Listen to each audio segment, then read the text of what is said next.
एक छोटे से गांव में रमेश और सुरेश नामक दो पड़ोसी रहते थे। दोनों बचपन से दोस्त थे, लेकिन वक्त के साथ उनके बीच दूरियां बढ़ने लगी। वजह थी एक खेत। गांव के पास एक उपजाऊ खेत था जिसे दोनों अपना मानते थे। एक दिन दोनों खेत के हिस्से को लेकर आपस में भिड़ गए। रमेश कहता, ये खेत मेरे पिता के समय से हमारा है और इसे हम जोत रहे हैं। सुरेश जवाब देता, नहीं, ये हिस्सा हमारे परिवार का है, मेरे दादा ने इसे खरीदा था।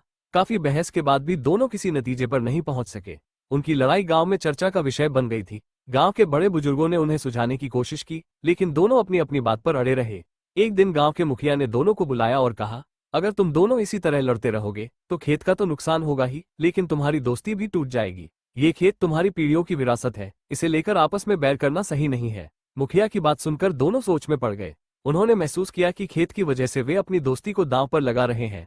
इसके बाद दोनों ने एक समझौता करने का निश्चय किया। रमेश और सुरेश ने फैसला किया कि खेत का एक हिस्सा रमेश जोतेगा और एक हिस्सा सुरेश। दोनों ने आपसी सहमति से अपनी सीमाएं तय की और खेती में एक दूसरे की मदद करने का वादा किया। समझौते के बाद दोनों ने मिलकर खेत की देखभाल शुरू की। कुछ ही महीनों में खेत से अच्छी फसल होगी और दोनों को फायदा हुआ। उनकी दोस्ती फिर से पुरानी तरह से मजबूत हो गई। इस तरह समझौते से न केवल उनकी लड़ाई खत्म हुई, बल्कि उनकी दोस्ती और मजबूत हो गई। सीख, कहानी से यह सीखने को मिलता है कि कभी कभी जीवन में समझौता करना जरूरी होता है। इससे न केवल हमारे रिश्ते बचते हैं, बल्कि हमें एक साथ मिलकर आगे बढ़ने का अवसर भी मिलता है। Like and subscribe.